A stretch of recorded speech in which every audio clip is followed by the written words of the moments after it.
Hello guys, welcome to the next in the series of lessons on the labour market, and here we're going to be looking at wage differentials. Why are different people paid different amounts in different jobs, and why might people also be paid different amounts in the same job? So the learning outcome here is to understand why different people are paid different amounts, and this did come up as an essay question in 2019, so it is something you need to know.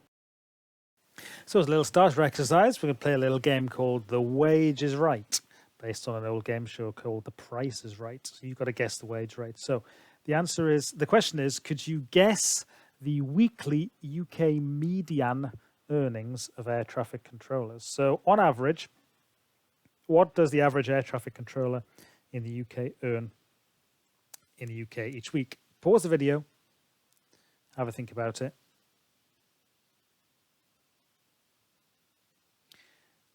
And the answer is £1,862.90 per week. So that's getting on for £2,000 per week in the UK. And obviously 50 or so weeks in the year, you can see that the average earnings of an air traffic controller is getting towards six figures, getting towards £100,000 in the UK. That's actually just about the most highly paid occupation that there is. Air traffic controllers pretty much tops the list, and that's one of the reasons why I gave you that one as a starter. Now, the next question, this is a little bit different. You have 6 different occupations there and 6 different earnings, but I have jumbled them up. So it says train and tram drivers, £555. This is weekly median earnings again. But the difference is I have changed them around, so they're jumbled up. So train and tram drivers actually isn't £555, it's something else. You have to match the correct occupation to the correct earnings and then put them in descending order. So the most highly paid at the top and the most low paid at the bottom. Pause the video while you have a go at that, and shortly we will see if you are right.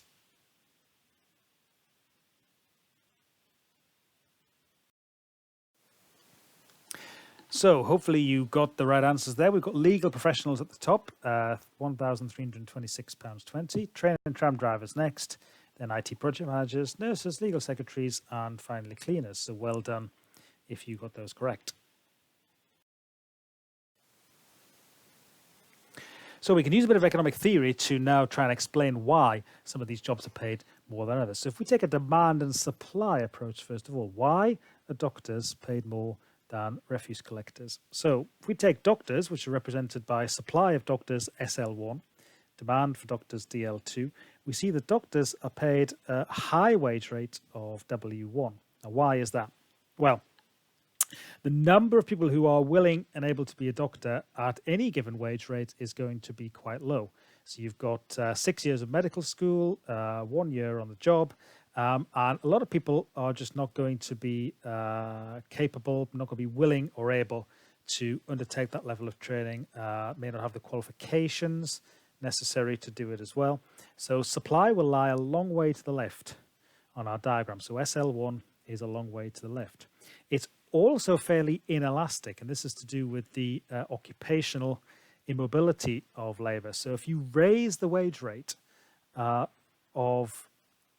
doctors, say above W1, it's not going to lead to a big expansion in the supply of labour. It's going to be very hard to move workers from one occupation to another. So supply is very, very inelastic. Demand for labour, of course, is very high. Demand for labour is equal to the marginal physical product times the price, which is the MRP. And MRP of doctors is going to be very, very high. So doctors are very productive.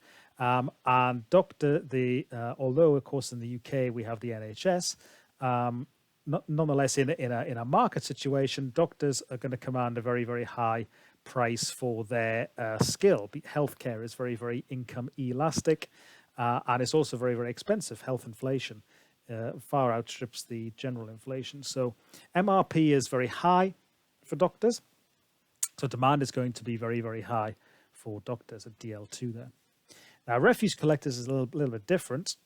supply is going to be much more elastic, and it's going to lie much further to the right. So there are more people, a greater pool of labor, if you like, that are going to be able to do that job. And as the wage rate goes up, it's going to be more likely that individuals would move into that occupation, or perhaps move out of work, out of benefits, and into work to work in this occupation. So wage is going to be more elastic, but labor is going to be more mobile, and it's also going to lie a long way to the right, as we've said. So supply of refuse collectors is SL2, and demand for refuse collectors, whilst of course demand is high, we all want our bins changed. There is a substitute. We can, of course, go to the household waste recycling centre, or the tip. Of course, in the current situation, that's only for emergencies. But in normal times, you can go to the tip or go to the recycling centre. There is a substitute. So while demand is high, it may not be as high as for doctors. So demand is a little bit lower, supply is a little bit higher, and that's going to mean that we're going to have a lower wage rate of W2 in this instance. So this is why doctors are paid more than refuse collection. It comes down to supply and demand. And so if you can draw and explain this kind of diagram in an exam situation, as well as to bring in the elasticity of supply and possibly demand for the job as well, then that is going to help get to that level 4 analysis in the exam. So more generally, why are people paid different amounts for different jobs? We've just seen differences in skills and qualifications, jobs which require much more training, longer time to get those qualifications, fewer people able to do those kind of qualifications and get those skills, they're going to be paid more. So air traffic control is very, very highly skilled. Medicine, as we've seen, is very, very highly skilled. So they're going to command very, very high pay. And that is something that students put in the exam quite a lot. But it's not just skills. Differences in demand for the final product. Remember, demand is a derived demand. So the more is the demand for the final product, the higher will be demand for labor, and so the higher will be the wage rate. And remember as well that the MRP is the MPP times the price. And the higher the demand for the product, then the higher will be the price of the product, and so the higher will be the MRP for labor. Revenue generating abilities. So some people, it's not just down to their skills, it's down to their ability to create revenue. So if we think of certain celebrities maybe, or football players, they are their own brands. They have the ability to get people to buy certain products just by endorsing them. So the old example used to be David Beckham. Yes, David Beckham was a very skilled football player, but also if David Beckham was wearing a particular pair of sunglasses, then you might buy that pair of sunglasses, not because David Beckham was a skilled footballer, although he was, but because of his ability, just from his personality, because of who he was, to be able to generate revenue. You will have some more modern examples, I'm sure, that you can fill in yourselves there. So modern celebrities, modern pop stars, movie stars, that kind of thing, sports stars, they have the ability to generate revenue because of who they are. Lewis Hamilton could be an example, perhaps in Formula One. Another one is compensating differentials. So I'll give you a little anecdote for this one. A friend of mine who was the same age as me went away on the merchant navy, went away on the ships in the merchant navy. And even though he didn't go to university, he didn't have the skills and the qualifications that I did, he was still paid pretty much the same for being in the merchant navy as I was paid by starting to be a school teacher. What was the reason? The reason was compensating differentials. So he would be away from home for 2, perhaps 3 months at a time. He would work in very, very stiflingly hot conditions in the engine room of a ship, where it would regularly be 30, 35 degrees Celsius. And workers need to be compensated for working under those kind of conditions and compensated for being away from home for that long. Oil rig workers is another good example here. The nature of the job, if it's a dirty job, dangerous job, job that's under very difficult conditions, then there may be compensating differentials, because otherwise employers aren't going to be able to recruit workers to do those jobs. Trade unions. Some sectors are much more highly unionized than others. That's particularly the case today in the public sector. So teaching might be a good example. Healthcare could be an example. Whereas other jobs which are not so unionized, like fast food, retailing, cleaning, that sort of thing, where they're not so highly unionized, then the pay may not be quite as high. So where there's a trade union presence, wages will be higher. And you can use the same, pretty much the same diagram as we saw for minimum wages in order to illustrate the impact of trade unions in the labour market. That's not on the syllabus, so I'm not actually going to go through it.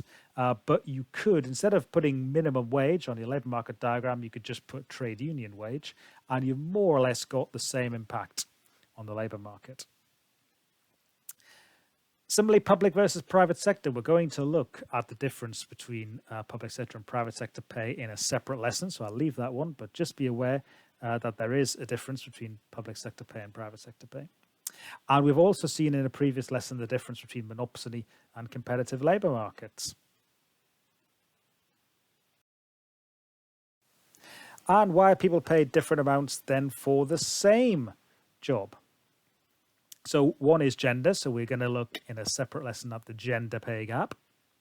So that could be a reason. Age. Older workers tend to get paid more. They reckon that over the course of your working life, the time that you will be in your highest pay category is when you are in your 40s, and when your lowest pay is when you are in your late teens and 20s. So age could be a reason why people are paid different amounts for the same job. Region. If you look at the UK, for example, then wages in London are much higher than wages in the northeast of England, for example. And you might want to think about, as an exercise, some reasons for that. Why are workers in the northeast paid less, should I say, than workers in London and the southeast? And I'll give you some answers for that in the next face-to-face session. We can talk through that. And discrimination could be another one. Is it down to discrimination?